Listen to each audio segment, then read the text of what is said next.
vám donesol od nej pozdrav. Ešte pozdravuje Jožko Vitenák, takže vítajte.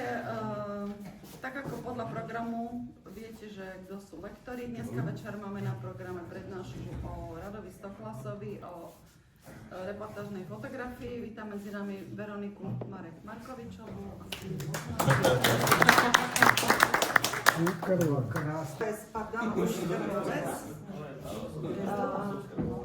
Zajtra bude teda pokračovať pre tých prihlásených. Príde ešte Rado Stoklasa, trenčiansky fotograf, reportér TASR.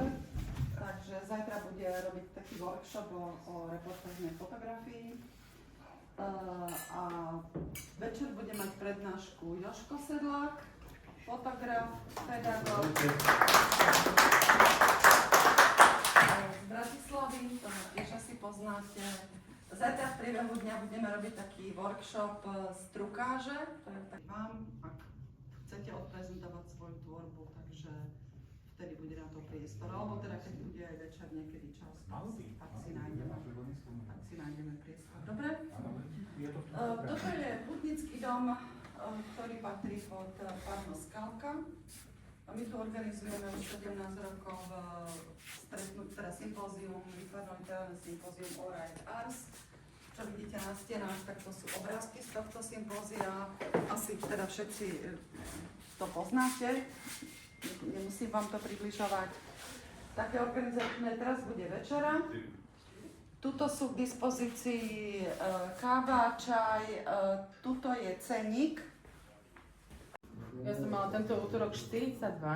Je to aj to magické číslo, tá odpoveď v tom stopárovom sprievodcových galaxií, že odpoveď na fungovanie vesmíru a tak vôbec je 42. Na toto okolnosti som tento magický vek vlastne raz v útorok dosiahla. A naša Anička, keď cíti, že je v rodine, tak sa aj po maminej oslave dobrcia. No a keďže som mala taký náročný pracovný program tento týždeň a kedy vlastne dievčatko s takouto detskou radosťou podáva list človeku, ktorý musí byť celý deň v skafandri, to sú úžasné momenty, ktoré nám rozprávajú o tom, že áno, zažili sme COVID, ale zostali sme popri tom ľudia. Nepoznal som to tam a pricestoval som tam skôr, lebo na tie podujatia teda sa snažím, teda aj keď som známy tým, že prichádzam tesne, tak ale keď fotím pre Reuters, tak sa snažím prísť s predstihom. Čo sa mi oplatilo, pretože nikto z novinárov tam ešte nebol, bol tam ten majiteľ tej korytnačky a práve chystal tú tlačovú konferenciu a ja mu hovorím, že ale v tom akváriu to sa nám bude lesknúť a my v tej spravodajskej fotke nepoužívame žiadne polarizačné filtre ani žiadne ND filtre a hovorím, že pre mňa je nepoužiteľné, že fotiť ju v akváriu, že... A tak ja som zobral takto stoličku, na tej stoličke bol taký čierny podsedák. Spravil som dve fotky, toto je tá bez toho podsedáku. Z toho som si spravil taký ateliér, že som si spravil pozadie. Rozmažeme. Tak 30 sekúnd do 30 sekúnd vidíte 3 fotky, ktoré obleteli svet. Schovali ho naspäť do akvária.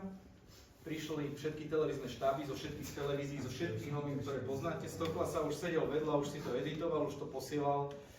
V momente, ak som to odoslal, tak mi hneď volali editori, ja som vtedy posielal do Singapuru fotky. Matematickýma vecma, kde vlastne sú ikony, tak je tam hladká malba a kolem sú ty zlatá nebo ty struktúry. A vlastne to jsem začal používat, jako vlastně zase tak jako taky vlastně jsou tmavší dokola, jo. Jsem užíval ty struktury, spíš jsem tam 40, mám takovou celou sérii. To je vlastně rok 2000, asi, jo, samé nuly, takže je to na sebe trochu staré.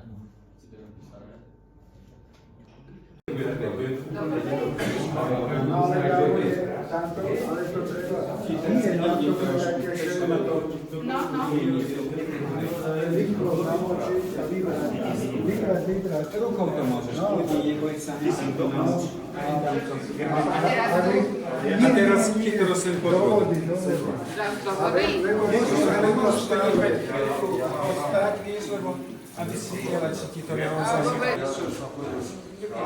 Potom aj... Máme tam nejaké streky a pomína, ale ja to myslím, že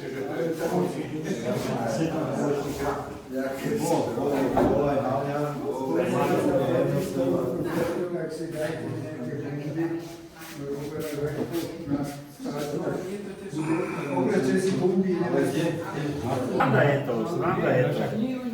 Tam je vidieť to, vieš, to celé, to akademické. To je škola.